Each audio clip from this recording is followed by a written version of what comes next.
What's happening, everybody? Welcome to episode 4 of the Simple Dad podcast. I am your host, Quincy Forte, joined by my co-host and brother, Mr. Remon. How's it going, sir? What's going on, brother? How you doing, man? I'm still awake, and it's we record this at like 8:30, 9 o'clock for those wondering, and I'm typically a zombie by then because I wake up at 3 every morning. So I am happy to be somewhat functioning at 9 o'clock. For some, that may not seem like a large feat, but if you ask my wife, as soon as I hit the bed, as soon as I hit the pillow, I'm out like a light. You know what's funny is sometimes it's like for me, like I might stay up till like midnight, 1 o'clock in the morning sometimes. Mm-hmm. But my thing is like I don't, even though I might stay up late, I don't like to be out at this time of night. Like I like to be at home. Well, it's funny because you and I were both told nothing good happens after 1 o'clock, and so growing up, we didn't really believe that. So you kind of tested the waters and the limits, but then you realize as you get older, you're like, man, it's 1 o'clock in the morning. I'm tired. There's really nothing going on. Like I'm not gonna miss anything. Yeah, right. Yeah. Like the rest of the world is asleep, so should you be. Well, I learned that the Whataburger drive-through line at that time was not sleep, because it was always packed at like 1, 2 o'clock. That or Taco Bell. Yeah. I've had many a 3 o'clock chicken Taco Bell chicken burritos. So speaking of long drive-through lines, so today we treated Andrew to a snow cone, and it's because he leveled up in his karate belt. So round of applause for Andrew for making it to the next level. Yes, indeed. What level are you at now? They call it a cheetah belt, so it's kind of in between, like a green belt. So his next level, he'll be like combat. So we had to buy all the gear and stuff like that. Yeah. It's kind of funny. So sidetracking, it's kind of interesting how they sort of wean you into how much more expensive it's going to get to do this thing, because it's like starts out, hey, the lesson's this much a month, and you're like, oh, that's doable. And they're like, oh, well, you have to pay this much for testing too. So every time you test for another belt, you have to pay this, plus you still have to pay the monthly thing. And I'm like, all right, well, that's cool. And if he wants to do a tournament, you have to pay this. And then it's this for a regional, national, whatever the tournament. And I'm like, all right. And then whenever he levels up to the combat thing, oh, wait, you have to buy combat gear now. So there's no portion of what you've been paying for almost a year and a half that goes towards this combat gear. But then you also have to buy a bag, because you can't just have this combat gear just rolling. So you might as well get one of the branded bags that we got here. And I'm like, what in the world is going on? So yeah, that's my rant. But so anyway, long story short, we went and got snow cones today, and everybody is itching to get out of the house. Like literally, the snow cone line, it's like a little shack or whatever, and so it's not usually that long ever. But today it was like wrapped around the building, but then it's pulled back into, because it's in the same parking lot as like a Kroger. Right. And so people are confused because they're like, I don't know if if I'm in this line or if I need to get around, and it's just blocking traffic. But everybody wanted snow cones. And so we went there first pass. We're like, all right, cool. This is way too long. Mommy wants ice cream. So let's go to Brahms up the street, grab her ice cream real quick, because that line shouldn't be too long, because it's Brahms. It's always open. And we'll just come back and hit it through. The line should be down. It's 3 o'clock. It's probably like everybody's like doing their grocery shopping and treating their kids and stuff. And so we go to the Brahms, and the Brahms line is like around the building, wrapped around. And I'm like, dude, what? Everybody is just losing their minds today. They're like, I got to get out of the house. The sun's shining. I need some sort of sense of normalcy, man. So today was interesting. I think it's kind of Like I made the joke when I figured out that everybody that like they had kind of opened things back up here in Texas on Friday, I guess. Um, and I told her like I made the joke. I was like, "Oh, the parole board approved everybody's release. Like, everybody out on parole." Well, we've had like I mean, we've had people in our neighborhoods where I told you like we got the club across the street. Right. But then the other day we kind of were going for a walk as a family, and then like these parents are just like letting their kids. There's like at least 8 or 9 kids outside riding bikes, hanging out in the driveway, and the mom comes out, she's talking to them, and I'm like, what are y'all doing? And like we're all like, yo, Andrew, I know we tell you not to walk on the street, but we about to walk around these kids because they're taking the sidewalk and they're looking at us funny, because they're just outside with no care in the world, hanging out, being all upon each other. So Yeah, and I mean it is. I guess when you've been trying your best to adhere to whatever social distancing rules they've been having, it's kind of like, and then you get out and you realize nobody else is doing it. You're like, what are y'all doing, man? yeah, yeah, Yeah, yeah. it does throw you for a loop. I yeah. So I'm torn because I guess that for me, I don't really adhere to like any like I mean you we talked about this last week with Swab. Like I don't really adhere to any particular guideline. It's just always my rule. Like I don't need anybody all up on me. Like if you're like 2 feet, you're like way too close to me, especially if I don't know you. Yeah, Don't put your arm around me on me, and I don't know you. Like I mean, I'm just like that. yeah. I think again, it's like this is normal for me. Like I know when like I'll be at the gas station or something like that, and I'm waiting in line so I can pay for my gas, and somebody's standing behind me, and I'm like, why are you so close? This Like is like, right behind you. yeah, Like like right. I mean, even like they could be like maybe 2 feet behind me, and I'm like, they're still too close. Why are you behind me? I'm just And we paranoid. we I have don't like well we have being behind. some sort of post traumatic stress in the thing because kind of some of the neighborhoods that we grew up in and stuff like that. Right, Like you just that's suspicious behavior. right. Like, why are you so close to me? That And is, then and it's then like, and even like when you be at the like ATM or something like that, like I normally like leave like at least a good 7, 8 feet between me and the person that's trying to get their cash out. And then I see somebody that's like 3 or 4 feet behind me while I'm handling. I'm like, yo, why are you so close to me? Just a little man, paranoid.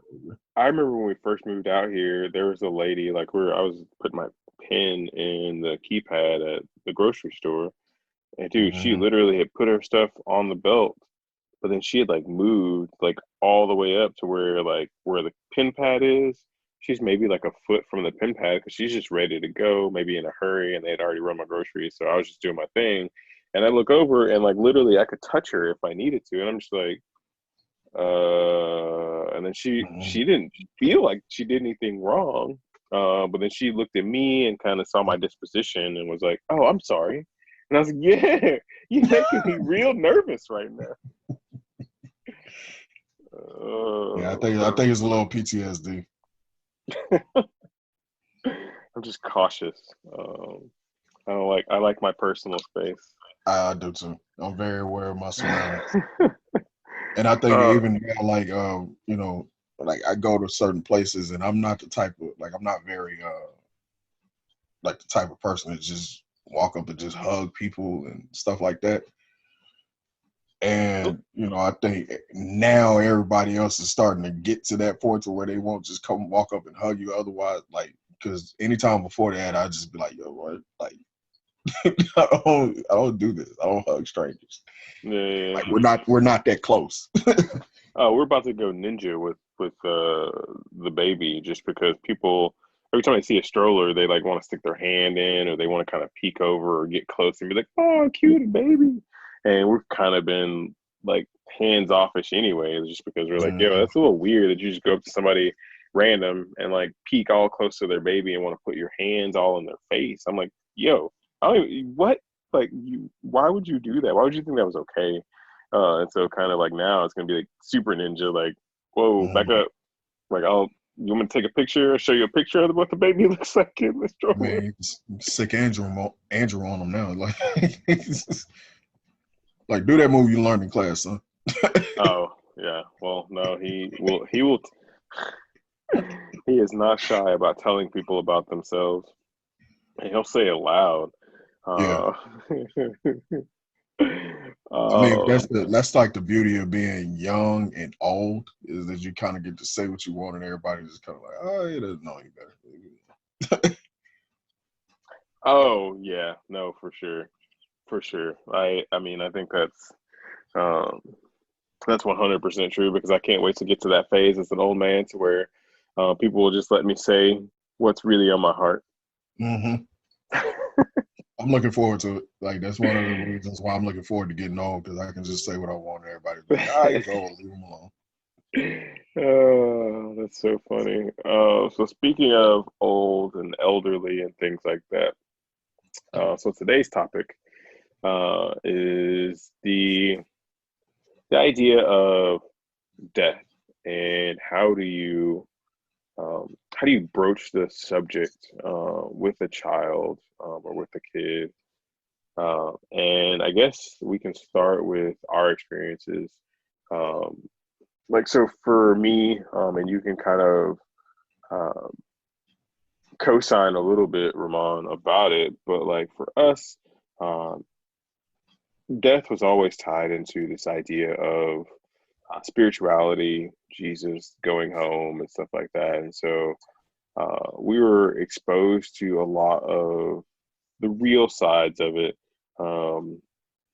at a young age, at a youngish Mhm. age, right? Like, I don't even remember. So I went to Nebraska for a funeral um, for grandpa, and we were walking up and seeing the body and doing the stuff and the walk around and all that stuff. And um, I would not say that I truly understood it at that age, and I was 9 years old, and so I don't remember. And maybe they did have the previous conversation or prior conversation, but I don't ever remember a prior conversation kind of about the idea of what it was, um, and even in the sense of having an animal that passed away prior to a grandpa passing away. Like we moved a lot, like we didn't have animals in the apartments and stuff like that. When we moved AJ, the dog, we had to like leave him, and so we never got to experience those kind of cycles as it Mhm. is. And so now, growing up and having a child, or two children, right? We're having to. We lost a cat. We've lost um, grandma, Andrew's great grandma. We've lost Grandpa Jane. So we've had significant loss throughout the family.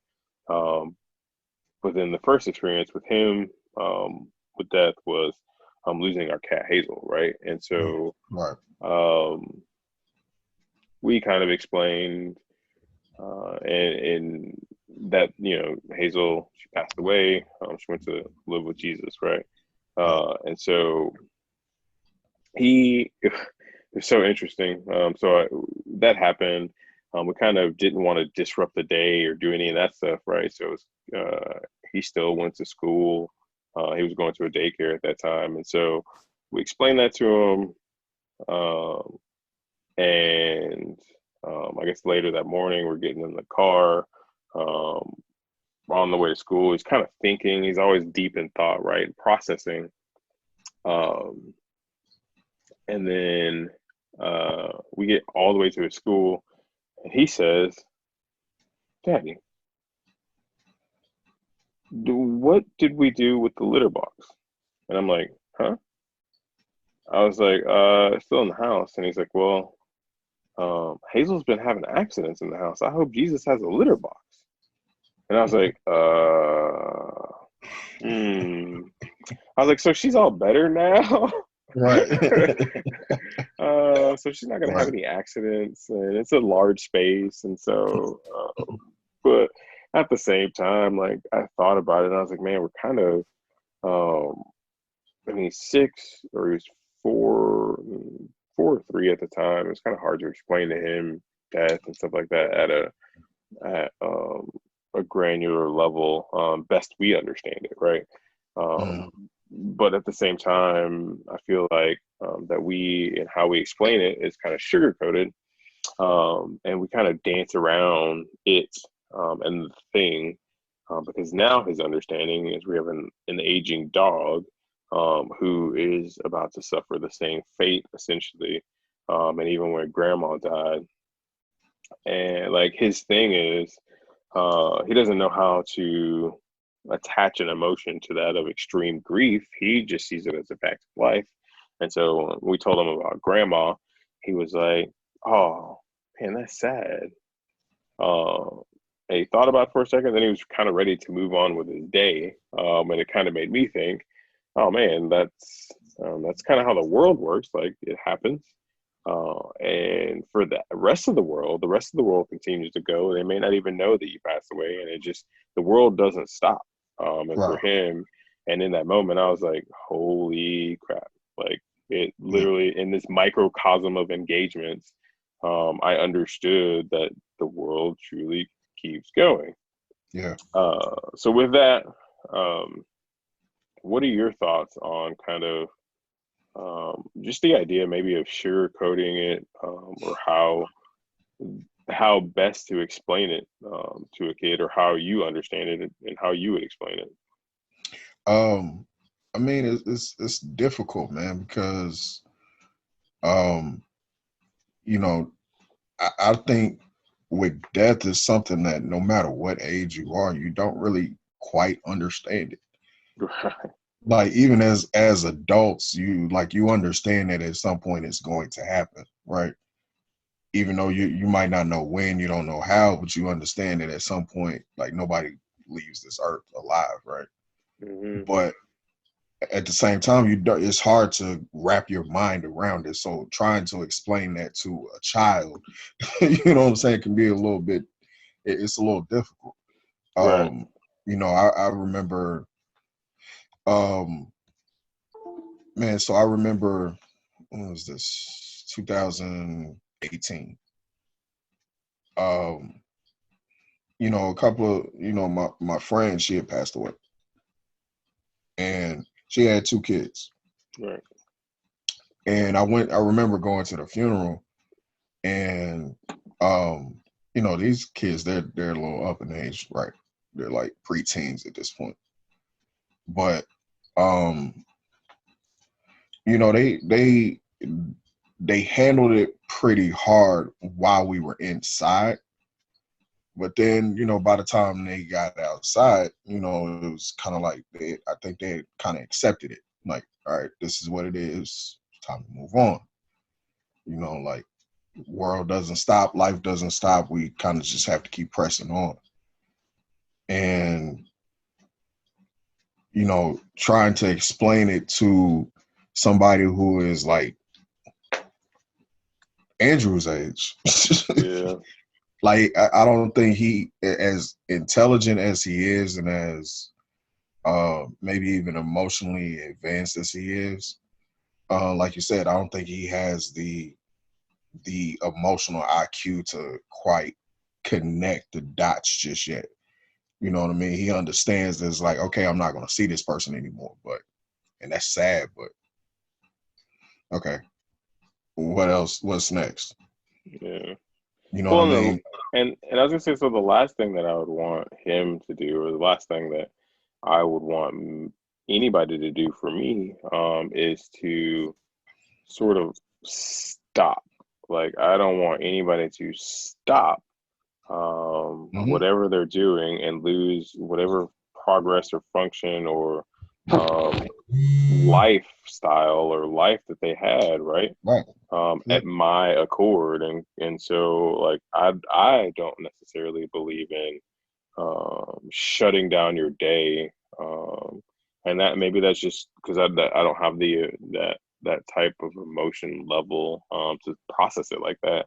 I process it through activity, and through reveling in the relationships that I do have and the bonds that are still able to be had. Kind of, I mean, if you Hmm. think like this pandemic and how it's affected people and how they Yeah. want to reach out more so than ever, it's kind of that same thing. You start to realize, man, like honestly, and the most recent kind of experience that I had, like it was kind of kind of the grandma thing, right? She was for for us and for the family, we felt it was kind of like a heartache thing with James and stuff like that, and everybody who was around Yeah. her kind of knew that idea, right? But the most impactful thing that happened was like so was the Nipsey Hussle thing. Like you texted me and said, "Yo, Nipsey got shot," and I was like, "What?" Like the victory lap just came out.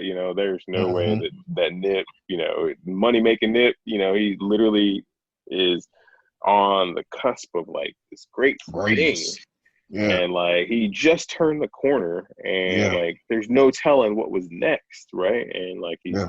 educating these people, technology's thriving, Like in a mainstream America just started opening up to him. right.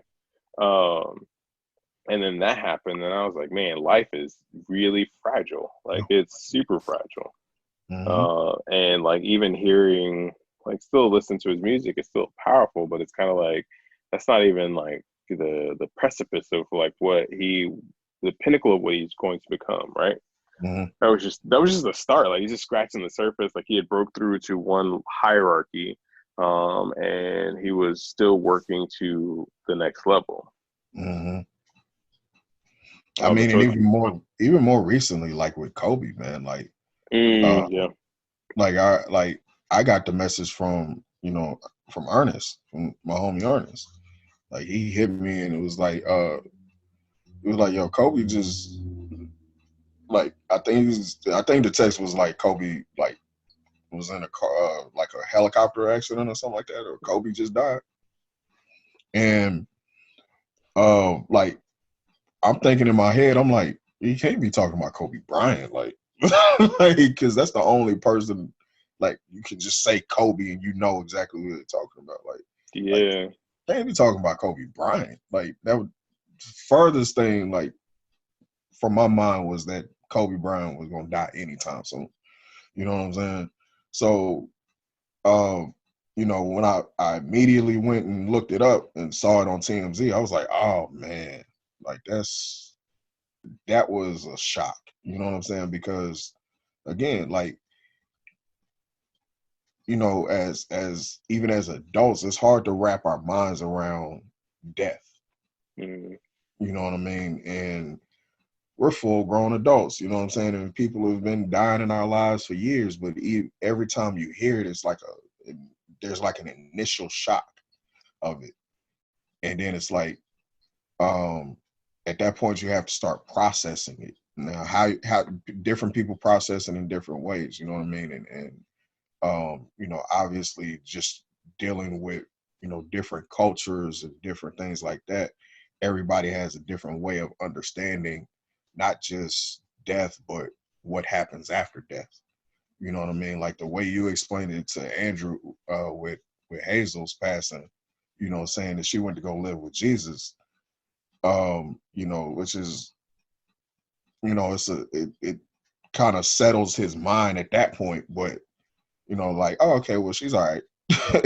I don't. Well, and so here's the thing. I don't know that I needed to say she went to live with Jesus. I could have said she passed away. She's no longer with us, and he Mm. would have maybe accepted He that would have as. accepted that. But maybe the Jesus thing was a closure for me to like explain it to him. So maybe I'm sugarcoating it for me, to deliver him the message where he doesn't Mm. need that, or they don't need that particular piece, because at that age their rationale, and if you think of like the ego, and the id and the super ego and all that stuff, and the most primitive level, they're just like survive, right? And so you give them the basic information, they're like, cool, I'm gonna survive off of that, until we actually evolve into a deeper emotional understanding. I And mean, so, like I guess it's different because I know with me, like, mom, she cracks on me all the time about how Um, I always like I'm the one that's always trying to ask why. Yep. Like, and I mean, even to this day, I'm always still like asking why. Like what's the purpose? What's the meaning of it? Like, what's behind it? But some I guess some kids, they just like you explain it to them, they're like, oh, okay, that makes sense. And I was completely expecting more questions. Like I Right. was expecting like this whole list of like, well, what's it like, or what's anything Mm-hmm. like this. And Mm-hmm. obviously, there were questions I didn't have answers to. But I Right. was expecting the rhetoric or whatever, and it just never happened. And so I kind of think he processes it like me, to some extent, and it's Mm-hmm. more internally, and then he kind of deals with it however he can deal with it internally, which is Andrew's never interesting. Andrew's never been to a funeral, has he? No, so that's one of the things that we don't do, is we just don't, because I don't even like necessarily going to funerals, and I don't Yeah, I like know. going up to the casket and the bodies Right. and all that stuff. It's just super weird to me, that we go and like cry over something that's not even that person anymore. Um, It's just a shell. yeah, I mean the most. So he has been to a service, um, honestly, and it was for one of Ashley's aunts, who they did a they cremated her, but then so the service was just like a picture of her on an easel, and then a bunch of it was kind of like a life ceremony, and Mm-hmm. they just kind of celebrated the life. And those are the kind of services I'm like, oh, this is amazing because we're celebrating the time that the person was here. We're not mourning over a carcass. That's kind of what I want. The Like carcass I don't part want or the people. life thing? Huh? The carcass part or the life ceremony? No, the life. Yeah, yeah, yeah. Like I want a memorial service. Like I know when I pass away, I don't want people crying over my body. I'm not there no more, man. Oh man, I Like want. just remember the good times. Play some dominoes and eat some chicken tenders or something. It's I'm just, your funeral is going to be sponsored by Golden Chick. right. Uh, no, but like I mean, that's kind of like how I feel. Like I don't want like a morbid death Yeah, like death march. I kind of want the Nolo where they have the band playing. Like, give me some right, horns. Like, if I could get right, a DJ, right, I'll build a Spotify playlist, right. that people can like jam to, and then be like, oh, Quincy did like this song. Oh, and then like I honestly thought about doing that, like building a playlist to where, hey, these are all the songs I want played at my life ceremony, just because they were the songs that meant something to me at certain periods of my time. Obviously, you want to cater those songs so it's for every audience, and not like to make them say for like Master P for my high school era, and the whole Silk the Shocker phase.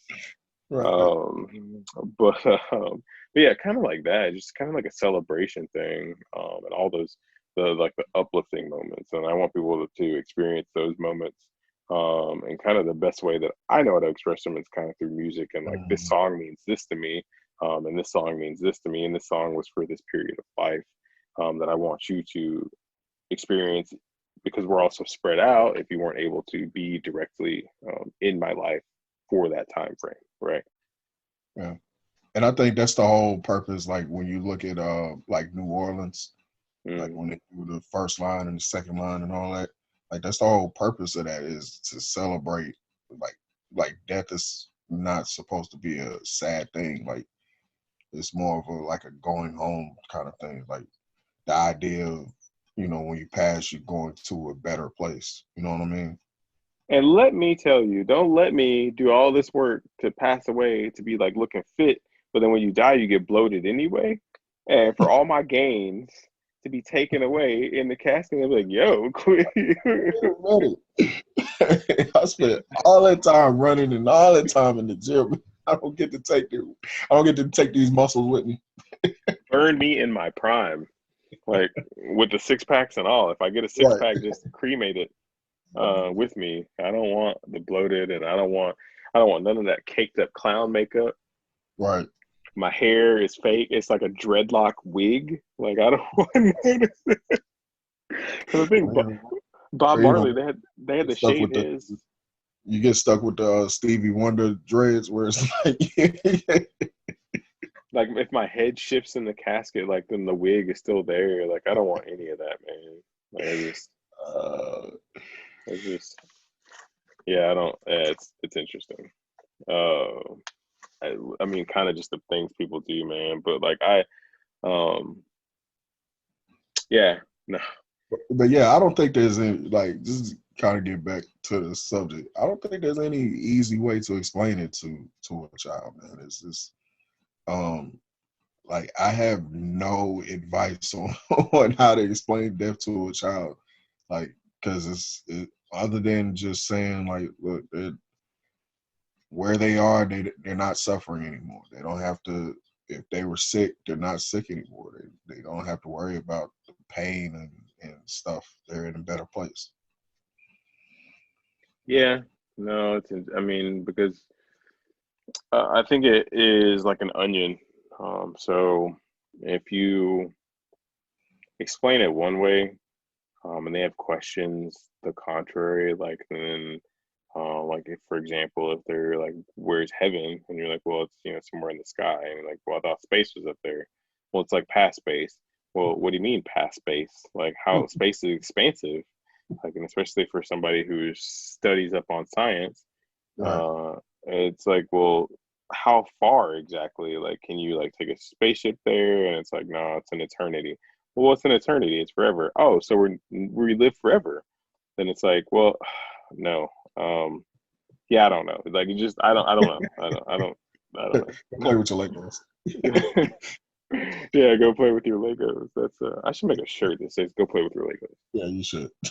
Um, no, and I think no, it's just man, it's just something that so many people are super confident, and then it gets back to the we talked about this first episode, the "because I said so" thing. And it's like they get to a certain point, you get frustrated, and it's like it's just that it is the way it is. Stop asking me more questions, and then Mhm. you get frustrated because you don't have an answer. And it makes you look deep inside yourself and kind of feel like a liar because you're like, dude, I don't know. Like I'm just making stuff up as I go, or I believe that it's a certain way. Mhm. So yeah, no, it's do this Yeah, whole it's like it kind of goes back to, I think we said this a couple episodes ago, where it's just, man, it's like one of those things where you're trying to find a way to explain it to your child when you don't fully understand it yourself. You know what I mean? Um, so that's just one of the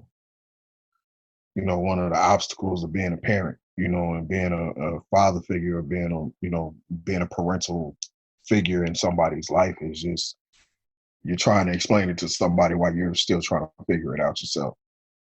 bro. It's like calculus. It is exactly like calculus. Like I love calculus. I get it in my head, but if I were to try explain to somebody functions um and limits uh from 0 to infinity Mhm. and work that calculation out, I Yeah, couldn't explain it to somebody. But if you put it in front of me, I'm like, oh yeah, blah blah blah, and this equals, negative infinity or whatever. I hated limits. So it's calculus, bro. I mean, it's explaining death to a Right. 6-year-old is like calculus.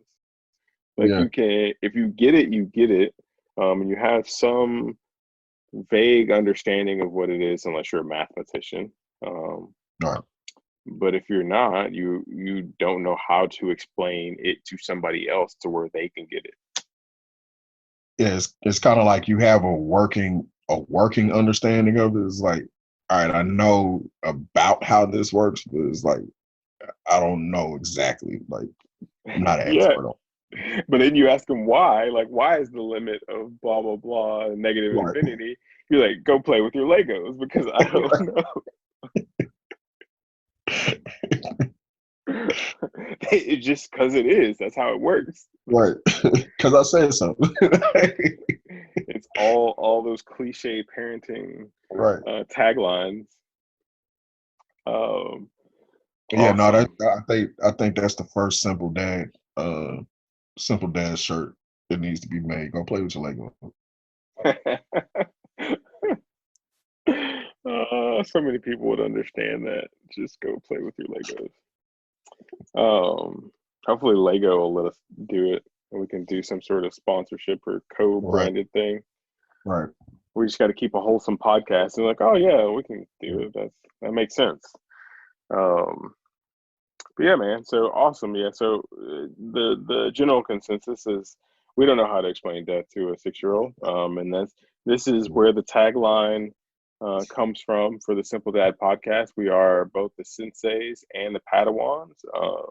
We're the teachers of some things, basic human life functions, but then we're all learning from each other at the same time. So it's been another good episode, man. Yeah. What do you think? You got any closing thoughts? Man, no, like, you know, death is a hard thing to deal. Like I said, like going back to what I said earlier, man, death is like a hard thing to understand as adults. So I have no idea how to explain it to a child Yeah, or to another adult. or to another adult, right? We can have pondering conversations about philosophical meanings of Right. life. Um, and then, what was I watching? I was watching. So before we leave, have you watched that show, Dave? Little Dicky show. Yeah, I watched like the first 4 episodes. Yeah, I think one episode got a little awkward there with his toy thing. Super awkward. But Yeah, I was like, oh wait, back, backspace, uh, Control Alt Delete. What is this? but no, there was one where he's talking and like he goes and visits like the most recent episode. I think it's episode 6 or whatever, 7, where he goes and visits his girl's parents, Mm, um, and he's talking about this idea that he's like, why do they give people multiple like life sentences or multiple life sentences or death sentences? He's like, they only get one life. Like, why do they get multiple life sentences? He said, lawyers must believe in reincarnation, like because like if they get multiple life sentences, that means they're going to be in jail for their next life. And I was like, huh, that, well, okay, that kind of makes sense. Like, but if they get reincarnated, there's a chance they might not come back as themselves. So, like, how do yeah. they feel So about the I next episode? I don't know. Like, so it kind of made me think of kind of this whole idea, and I was like, man, why do we give people multiple life sentences? Because I know it's something that was meant to be comedic and so dumb, but it's kind of like one of those things that, like, if a child were to ask that question, and kids do ask those questions, it's like, I don't, I don't know. I, mm, You know that just remind me of I think it was What's Love Got to Do with It. Um, I think when Ike Turner told Teddy, he was like, "If you die on me, I kill you." yeah, yeah, yeah. Like, how Oh does that? man, sweet. All right, man. Um, I'm fading fast. So, so we're gonna call it, and we didn't even need all the time that Zoom offers. So I appreciate you, Zoom. Shout out to being the crutch during these rough times. Yeah, Um, absolutely, man. You know what? Like, I on Zoom is really winning right now. Like, I've seen just about everything on Zoom. I've attended an album release party on Zoom. like I've watched somebody do a quarantine concert on Zoom. Last night I was at a comedy show through Zoom. So like Zoom is like winning right well, it's the funny thing. Like I was up on Zoom, and I was trying to get a previous company that I worked at sold on now. Zoom because they were using another webinar platform, and I was like, it's like the things you can do on Zoom with the cloud capabilities is like so much better. And this is 2017. And Mhm. then like the company I'm at now, I talked to them because we use a platform, but it's like corporate driven. And I was like, Zoom is so much better.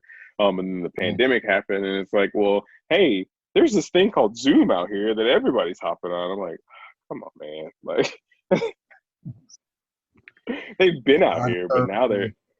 yeah, now they're thriving, man, and it's a good look. And now, but honestly, so man, real quick before we get out of here, but it's causing the whole market to catch up. Like, so you have your Microsoft, you have like your Cisco WebExes, and they're all like, oh, this little small platform does all these cool things that you can add, like custom backgrounds. You can do these things and record um, and actually use it as a stable platform.